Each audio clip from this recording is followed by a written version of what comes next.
mendapatkan apa? Informasi. Jadi misalnya masyarakat bertanya, Pak Kades, tahun ini kita dana desa berapa? Lalu jawaban kepala desa bilang urusan apa kamu? Nah, ini berarti bahwa menyalahi aturan. Karena ini tercantum di pasal 68 ayat 1 tentang hak masyarakat. Jadi untuk mendapatkan informasi tentang sesuatu yang terjadi di desa itu perlu diinformasikan kepada masyarakat. Kemudian memperoleh pelayanan secara adil.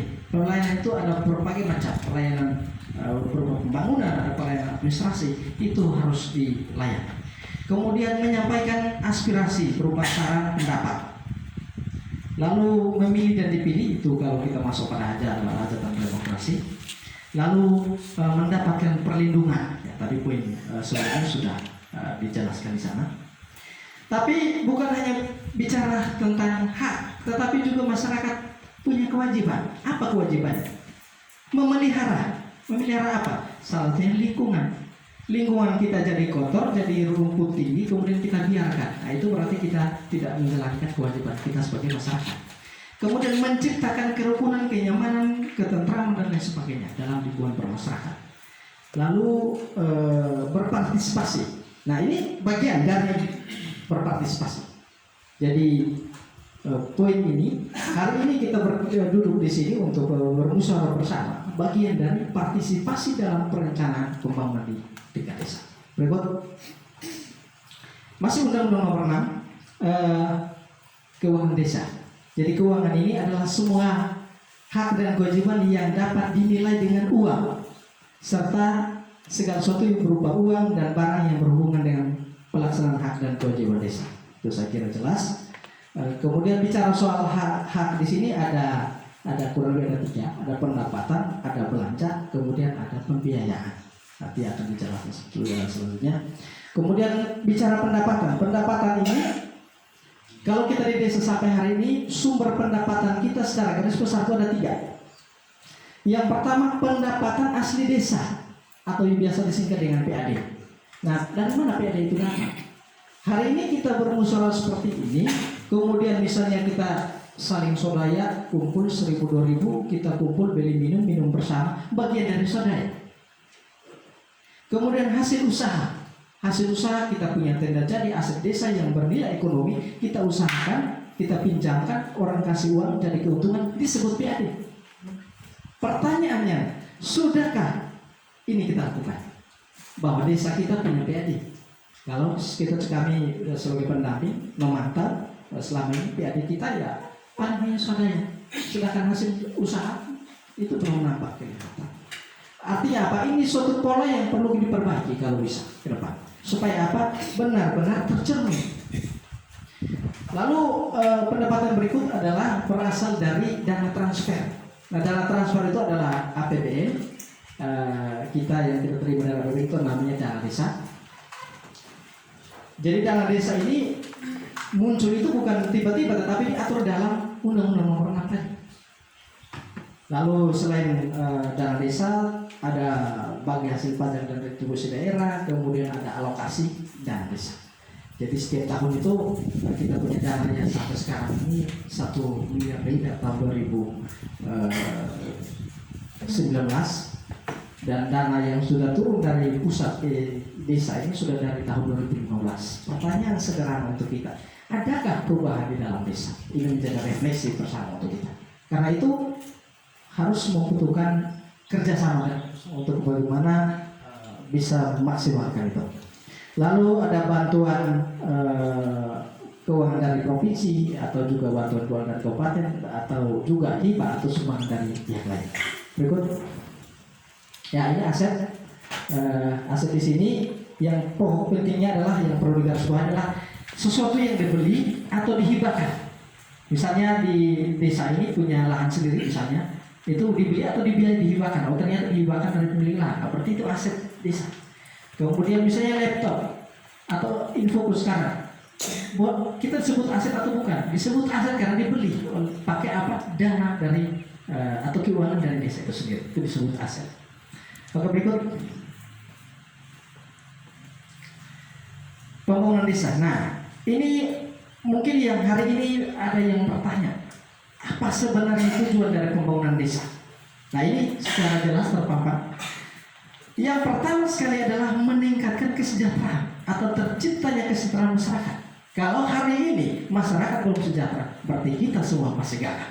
Pemerintah desa masih gagal, pendamping masih gagal, unsur masyarakat masih gagal, dan seluruh masyarakat masih gagal memaksimalkan dana yang ada. Kualitas ya, peningkatan kualitas hidup yang dulunya angka stuntingnya sampai saat ini kita angka juga cukup tinggi. Kalau misalnya tahun depannya mulai turun, berarti kualitasnya semakin membaik. Lalu penanggulangan kemiskinan, ini yang terjadi. Dana ini sudah dari tahun 2012 turun ke desa sampai hari ini, tetapi kok angka pencari kerja dari desa keluar ke kota itu kok begitu tinggi? Ini salahnya di mana? Nah, itu artinya bahwa kita ini belum mampu menciptakan lapangan kerja di desa, sehingga ini menyerap tenaga kerja sehingga tidak lari keluar, apalagi keluar negeri. Nah, keluar negeri sekarang yang terjadi adalah masalah trafficking. Nah, ini menjadi masalah nasional, kemudian masalah yang selalu dibicarakan di media. Oleh karena itu, ini menjadi pokok kita supaya bagaimana berpikir menciptakan lapangan kerja untuk para tenaga kerja ini sehingga tidak berpikir untuk keluar, tetapi kembali di desa.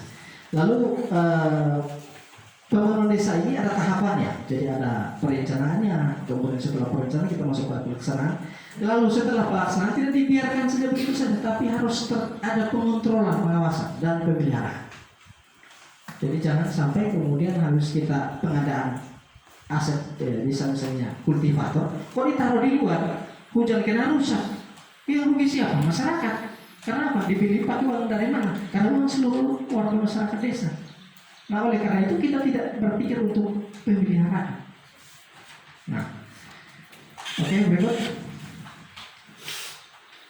Ini masih seputar undang-undang. Jadi tadi ngomong soal perencanaan. Jadi perencanaan kita di desa ini ada tahapan tadi saya singgung tadi. Pertama, acuan pertama kita namanya dokumen RPJMDes. Rencana Pembangunan Jangka Menengah Desa. Itu ada di situ. Itu jangka waktunya 6 tahun. Kenapa 6 tahun? Sesuai masa jabatan kepala desa. Jadi berakhir besok ya sudah, kedua dokumen itu tidak berlaku lagi. Tetapi sepanjang masih berlaku SK kepala desa, maka dokumen itu masih tetap dipakai. Nah, setiap tahun itu apa yang kita melakukan? Ada satu dokumen lagi yang kita buat setiap tahun, namanya dokumen RKPDes. Rencana Kerja Pemerintah Desa. Karena itu hari ini tujuannya kita duduk di sini. Untuk apa? Supaya berpikir bikin ini RKPDes. Karena apa? Jangan sampai pemerintah duduk secara diam-diam bikin kegiatan sendiri, lalu anggarkan sendiri, realisasikan sendiri tanpa diketahui oleh masyarakat. Nah, ini tidak sesuai dengan tahapan atau instruksi dari undang-undang. Karena itu kalau hari ini kita duduk seperti itu, pertanda bahwa ada keterbukaan informasi untuk kemudian kita ambil bagian. Lalu untuk RKPDes itu dia berlaku 1 tahun. Di setiap tahun itu 1 dokumen. Nah, dokumen RKPDes ini menjadi satu-satunya dokumen yang nanti dipakai untuk penyusunan anggaran pendapatan dan belanja desa atau APBDes. Ya, aku berikut. Ya, tadi saya sudah singgung soal pemerintah desa. Kalau hari ini kita rapat seperti ini adalah suatu kewajiban, bukan kebetulan, tapi kewajiban untuk diselenggarakan musyawarah desa tentang apa? Perencanaan pembangunan desa, dan juga ada penetapan rencana kerja pemerintah. Kemudian juga nanti akan dilaporkan juga tentang laporan pertanggungjawaban penggunaan dana tahun 2009 tahun sebelumnya untuk kemudian disepakati dengan kita bersama. Nah, tujuan dari prioritas nanti yang kita bahas sebentar ini, yang harus kita lihat apa? Itu pelayanan dasar menjadi fokus kita nanti. Apa pelayanan dasar? Pendidikan, kesehatan. Pendidikan yang menjadi kewenangan desa, khusus kewenangan desa hanya PAUD. Jadi kalau SD mohon maaf, itu kita toksir naik ke atas lagi ke tingkat kecamatan, kabupaten, naik lagi ke provinsi sampai di tingkat pusat. Kemudian kesehatan itu kita hanya berurusan dengan posyandu. Ya, jadi posyandu. Sedangkan kalau sudah berurusan dengan puskesmas kita tidak sampai ke sana lagi. Tetapi bukan berarti bahwa pemerintah desa juga tidak urus itu. Pemerintah desa tetap merangkum semua, kemudian pilih mana yang menjadi kewenangan desa, mana yang bukan desa, yang kewenangan desa diatur secara internal, yang bukan kewenangan desa ditoskan lagi atas melalui musyawarah yang sebentar juga akan adanya delegasi untuk